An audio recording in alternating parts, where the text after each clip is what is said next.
Paul. How are you? I am very well, thank you very much. Yes, So, very good, very good. As we said before we actually connected, you're talking from the future because you're 8 hours ahead. I'm in Milan. Yes. You are in Australia, right? Correct, yes. Greetings from the future. All is well. Greetings from 8 hours into the future. Yeah. We have a coronavirus vaccine here already. So. Exactly. It's all done. Finished. It's all done. So, Paul, I'm actually very excited to have you. You know, I don't know if you know, but I'm actually doing this series of conversations with past winners of the YDA. I'm the chair of the jury this year, and I thought it would be actually really interesting to talk to some of the people that or directors have actually won. You know, and I have this big love for the YDA from a million years ago, but I love the fact that actually the YDA actually finds talent, looks for talent, and that talent, when it comes out, you know, is looked at from every country in the world that actually is looking and poaching talent and finding talent. Poaching sounds a little weird, but that's a whole different thing. Yeah, you know, we need some director rangers, you know, protect the directors. But that said, Paul, you actually have a background as you actually, your background is that you're from New Zealand, right? Correct. Yes. Let's get into that a little bit. You are a director, but have you always wanted to be a director? When did you find out you wanted to become a director? Do you have a moment in time? I think there's. I do. I think there's. Yeah. There's a moment where I sort of just became one. I think a little bit because no one stopped me. But yeah, I mean, I've always been in film of some description. Even like when I was a kid, like my friend, his dad was a school teacher, and they had a video camera, and they'd bring it home in the school holidays. We'd be making things. So I've always been. I started out as an editor and did that for many years. And then probably I became comfortable with calling myself a director probably, gosh, maybe 4 or 5 years ago, probably. Just because I'd gone through lots of different stages of when I started, producing things, and you'd be on the camera and you'd be doing, sort of a one-man band, run and gun kind of style. So you'd do that. And then I guess it was when people started taking the camera off me and taking things off me, and then I had nothing else, and I wasn't doing the sound, and I wasn't doing the, I guess I'm a director now because I'm just telling people what to do. So I guess the less weight they took off your shoulders, literally, like actual physical weight, you're like, oh, what? Well, I have to call myself something now because I'm not doing anything. So I guess I'm a director. I did sound for years. Started out as a sound recordist and camera assistant and all kinds of things. So I still probably am a little uncomfortable with the term director a little bit. But well, you got to be something. I will tell you, you are a director. You like that? Right. Good. Good. Karim said, it's good. We'll put check on that one. It's like you are a director, and you the film that you did actually is called Volta. The film that you actually entered the YDA, which actually won the YDA in the Changing the World Frame by Frame category. I'm going to ask you a question that is strange because do you have influences? Like, do you have directors that you want to be like, or that have influenced you visually in being a director, or not? Yeah, I mean, I think everyone has influences. Like the films that I enjoy, like Errol Morris is like, he's one of my favorite documentary directors. Jacques Audiard, great director. And then even like in like the sort of commercial space, like Martin Tatora, Alfie McCardle, like those kind of people have just I used to watch them from a distance, on Vimeo, and just always enjoyed their work because it always kind of spoke to me or touched me in some way. Which takes me to the next question, which you will probably get to answer because you were actually getting to it. But is there a type of director you want to be? Like, is Volta kind of the expression of the type of director that you want to be? Do you want to do that kind of work that is documentary based, but very, very filmic in the way it's narrated, because I mean there's something incredibly filmic about it, right? It's cinema and documentary together, right? Yeah, I mean, you can only be the director that you are. You know, you can only be the person that you are, and I think the quicker you can get to who you are, then the quicker you can do work that, you know, it makes you happy anyway, not anyone else. But I mean, yeah, I'm very sort of interested in visual. I love beautiful images, and beautiful images that connect you to you can sort of get beautiful images and a really beautiful story and get those working together, then that's magic, you know. So that's the kind of stories I want to tell. And then if you can make something that makes the world a bit of a better place at the same time, that's great. That's even better. But yeah, I mean, I came up through sort of doing documentaries, so that's kind of where I've come from. So that has a, you know, a bearing on the kind of films I make. But like, it's not the only kind of films I want to make, but I'll take all these experiences into the next film, and then into the next film, you know, you build. You are as strong as the, you know, past work that you've done, right? And you kind of bring it with you to the next job, and you learn from the next one, and you put it in the back, you know, as another memory and another learning, you know, and you move on. And then it's interesting. It's like, because there's something about Volta that has a number of different layers in the way it's narrated, and also, you know, just the pure fact that it starts with the history of a building that will give you the sense that is ingrained in the culture of the society that you're actually explaining soon thereafter. It's very sad in a lot of different ways, but it actually has, you know, a little twist, well, actually a very big twist at the very end, which actually gives you hope, right? It's the hope of people that are actually trying to get out of all the oppression that is ingrained inside the culture, right? So it feels very much like that. But there's a way it's narrated that to me is like really, really interesting. And I have a question, which is how the job was actually for a client, right? I mean, yes. It was. How much liberty did you have in the way you were telling that story? 100%, 80%? Pretty close to 100%. Like they're a really amazing client that I do a lot of work with, and it's just through years of working with them. There's just a lot of trust that's built up. And so they give me a lot of rope.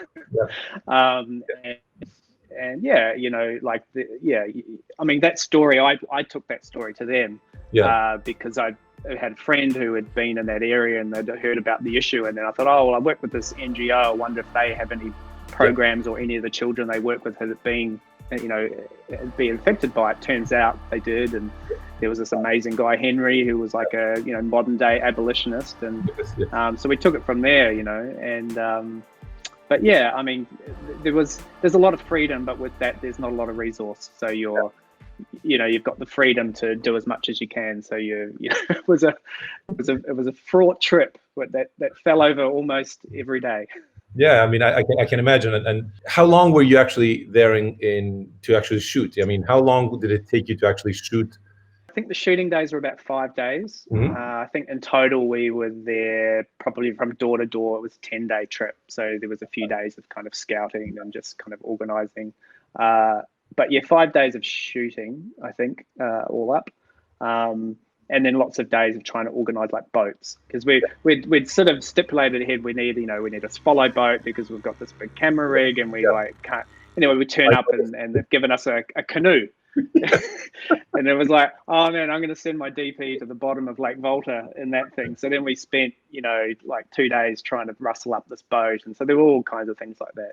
Yeah, because I saw you had follow boats and you had like crisscrossing shots, you know, where you're like, you know, the boat is coming towards you, and you know, like yes, if you had seen how it was actually happening at the time, it was chaos. But the greatest thing I think about this is that I think the greatest thing of the time that we live in is that we forget you know, that filmmaking is also about, you know, the intuition that you have at the moment and trying to get out of an issue and how to make your shot work.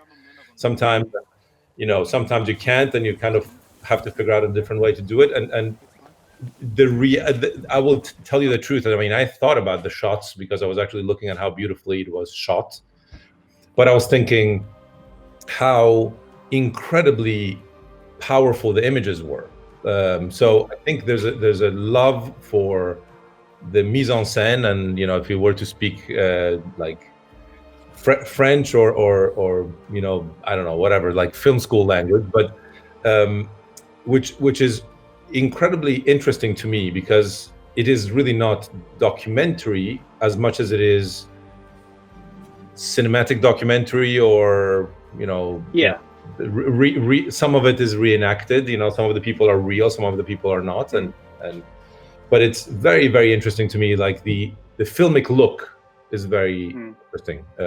I must say, I had a lot of, you know, kind of crisscrosses with Tony Scott and Ridley Scott. You know, like the blacks are black, and the, you know, the the cinematography was actually very interesting. It was a very high level, you know, and so none of the things that none of the problems that you had actually came through. So I'm gonna no, that's good. That's good. You know, that's with anything with filmmaking, isn't it? It's like you don't see the legs going very quickly under the water, like the ducks. It's just a swan just going across. You know, exactly. But I mean, it's interesting you say that though, because like I do like to kind of blur the lines between making something feel elevated and cinematic, and I feel like that's something that people respond to, even more so than like just pure like straight observational documentary. You can kind of like lead people into the heart of the story somehow and make them feel it even at a more elevated level, than just purely, here's like a news piece, you know. And it's not. I mean, you didn't shoot it as that, you know. It wasn't observational at all. It wasn't like I'm following somebody for like 6 weeks, and you know something is going to come out of it, or I want to lead the story into a different path. More like just the way it starts, you're like, oh my god, I'm actually watching something different, and then you actually go into the narration of somebody's story, which then brings you to, you know, them grown up, and it's interesting. It's very interesting the way it's set up, and I think that's probably what the jury kind of liked about it, right? So, but before we talk about the YDA, I actually have a question for you. Let's talk about lockdown. Since you're 8 hours ahead of me and you're in the future, how did this lockdown work for you? I mean, how was it in Australia, number one, and how did it work for you, your family? How did you deal with it? You know, good, bad, and then I'll ask you a different question after that.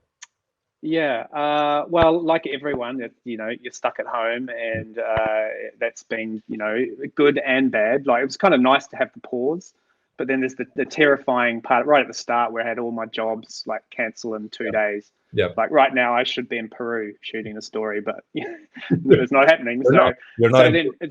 We're not in Peru.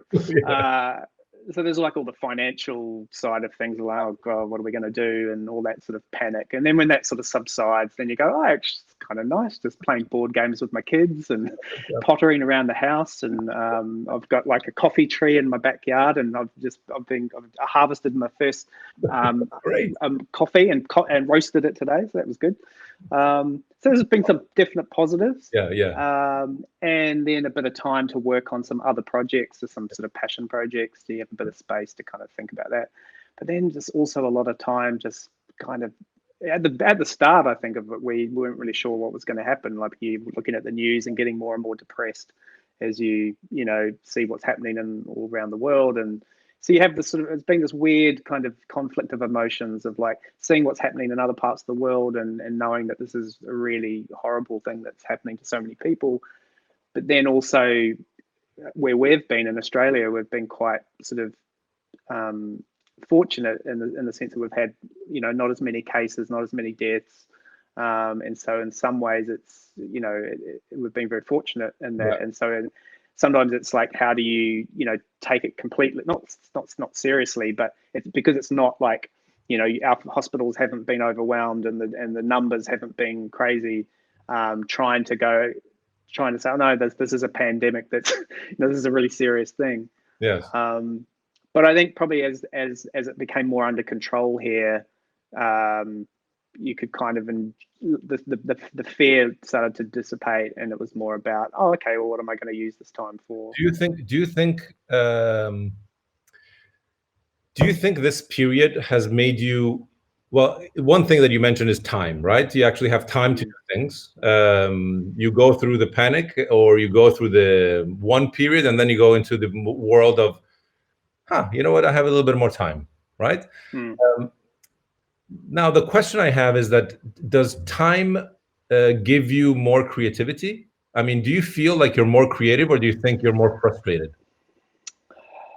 Well, because you can't execute any of your ideas, so there's definite frustration. Yeah, I'm telling you, like, I'm the owner of a production company, and production companies can be as creative as you want, but then if production companies don't produce, they're not production companies. Like, it's like, no, exactly. You're just having dreams. So I think it's a little bit like, yes, there is time to kind of think about things, but there's also there's nothing like a deadline to get you actually motivated to do something. So sometimes that's good, but pressure, it can be good, because otherwise you can just sort of pontificate and think about all the great ideas. But when there's a deadline and there's demands on you, then you can get real creative real quick.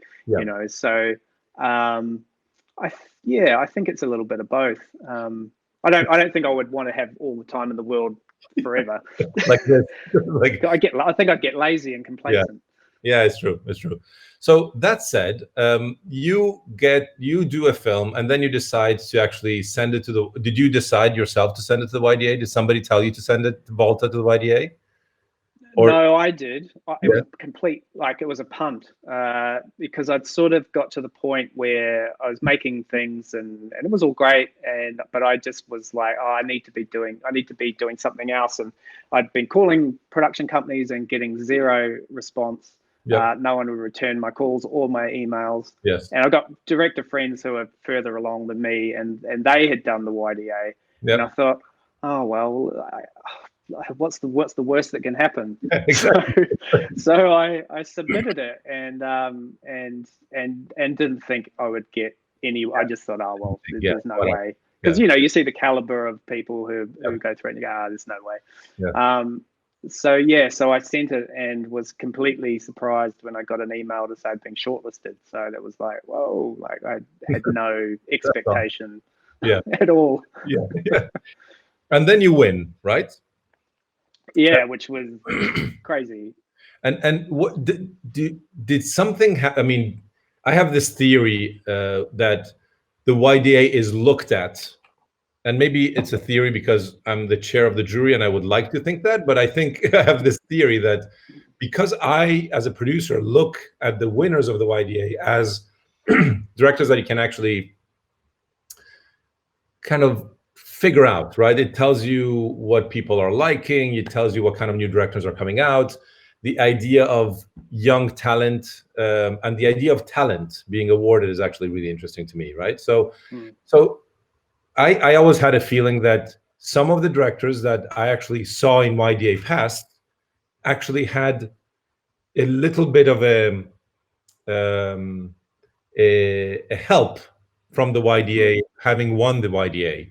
Did that happen to you? Do you think that it actually, did it go from nobody was actually answering your calls in production companies to people going, oh, he's interesting, I will kind of try and meet him?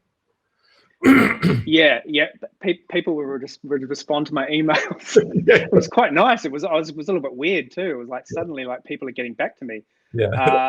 So no, so that definitely happened. And then I got a few calls out of the blue from different production companies around the world. Had conversations about potential projects, and that's how I ended up meeting up with Sweet Shop. It was through the YDA. Which has been, been amazing, just getting to know them. And Sweet Shop finds you and talks to you, and you kind of like each other, and you start a mentoring relationship with them, which is actually even more interesting than hey, come or a roster, right? It kind of is like, we're gonna form you, we're gonna help you, right? We're gonna kind of like have you like helped, you know, through the process of getting into the business, right? Has it worked? Obviously it has, but is it interesting that happened thanks to the YDA, and how much has it helped you, you know, become the new director that you are, and not the young director that you were? Yeah, indeed. No, I mean, Sweet Shop was super generous. Like, they swung their doors open, and like the first meeting I had with Will Sweetland, he was like, "How can we help you?" You know, and it was like, I was like, "Oh, okay." And and they, you know, they opened up, you know, like all their managing directors, because they've got, you know, global offices all around, and I had chatted with lots of them, and then I was lucky enough to be in London at the end of last year and met up with their London guys, and their directors were amazing. Like, I chatted with their directors, and they were sending me their treatments, and just talking through, you know, their journeys, and which has been, you know, been really cool. And then I ended up winning a job with them in March, just before this, and then everything went in the deep freeze, so we never got to shoot it. But hopefully it'll come back around. You will shoot it. We'll do it at some point. No, it's been really good, and just because I'm kind of self-taught and have learned a lot of bad habits through just doing it yourself. And I think, you know, talking to them sort of older, wiser heads in a lot of ways, and particularly with advertising, it's another universe in and of itself. And you know, just to hear their journey and how they, you know, even the art form of telling a story in 60 seconds, like it's a skill, you know, to be able to do that and to make it feel something, and you know, and sell a product and all that. But you know, but it is a real skill, and you know, to be able to, particularly, I think, talk to some of their directors and hear how they do it, it's been really, really beneficial. Well, they're an amazing company, and they're also like have managed to from the beginning be international, like be almost global, right? So I think that has not been the case of a lot of companies that wanted to be global but didn't, and they have managed to actually do that very well. And I think being part of a roster that whether you are down under or not, you feel like you're part of, you know, England and China and, you know, Australia all at the same time. It's and they're very good at it. I think they're very, very good at it. It actually helps you. I think one thing that actually I'm going to ask you is, advertising, as interesting as it is to be in, I've always, you know, I wanted to become a director when I was a little kid, right? I wanted to become a feature film director, and I went to film school, and right into film school I started working just by chance. When I came back to Italy, because I was in the US, when I came back to Italy, I started working in a small production company that did commercials. Nobody talked about commercials ever, right? Everybody talked about independent films in film school also, right? And feature films and TV programs. Nobody talked about advertising. So I bumped into advertising. And when I started looking into advertising, the directors that I loved, the directors that I would look at, were clearly so much better than the director that I could have been. Right. So I realized that I was not going to be as good as any one of the directors that I loved. Right.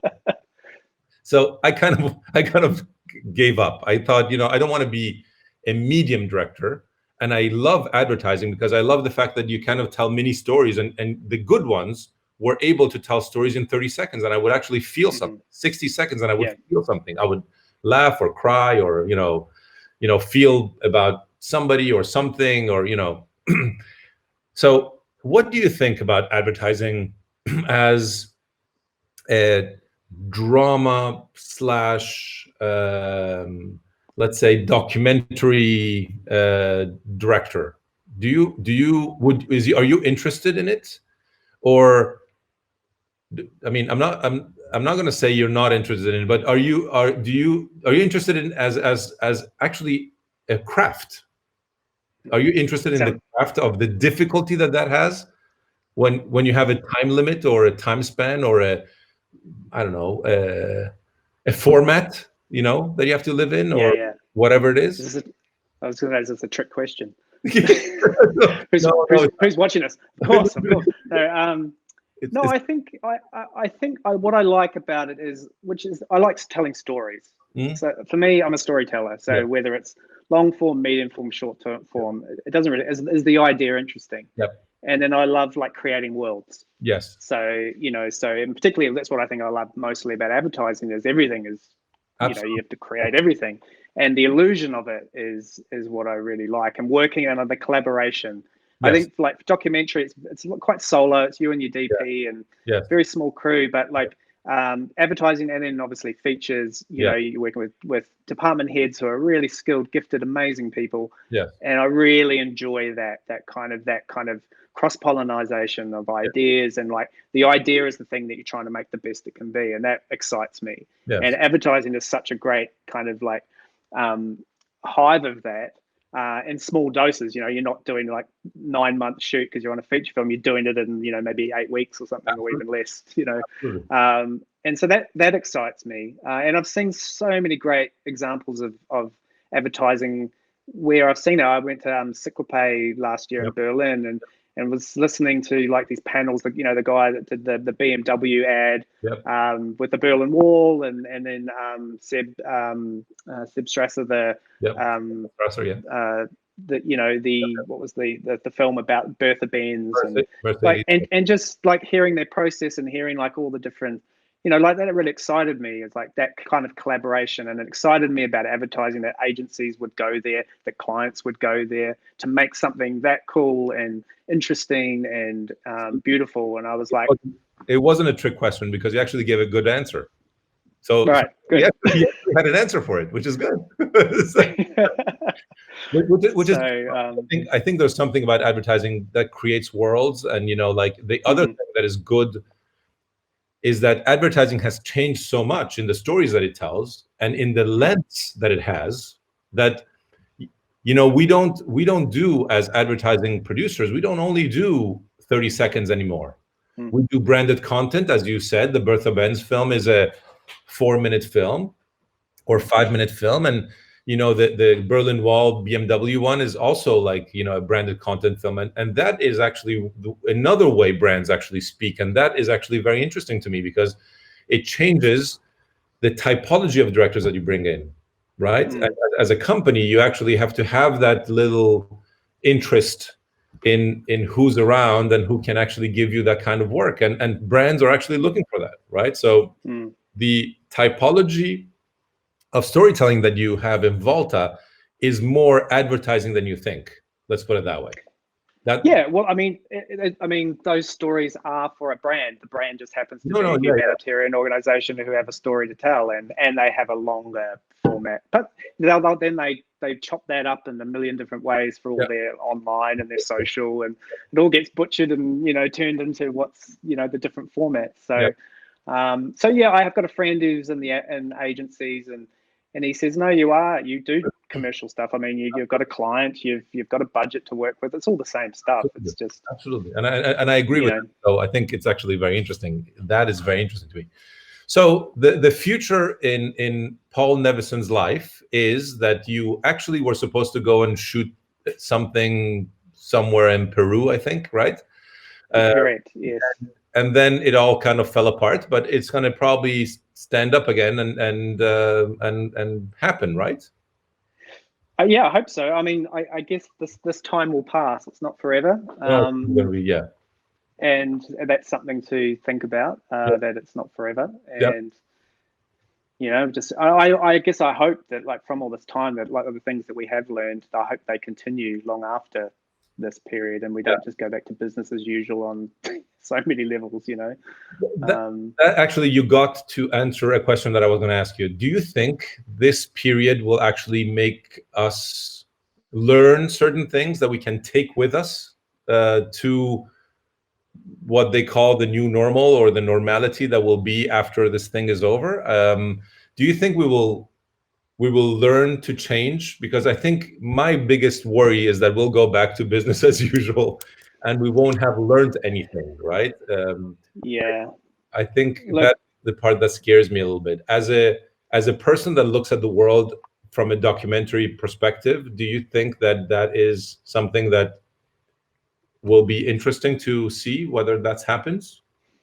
It'll certainly be interesting. And I'm optimistic, and hopefully that people will take things, and re-examine. But people, at the end of the day, people. So you just can't quite know for sure. But it comes down to populations, right? So if populations, and I think particularly countries that are going to be and communities within those countries that are being hit the hardest by this thing will demand things to be different. I think so too.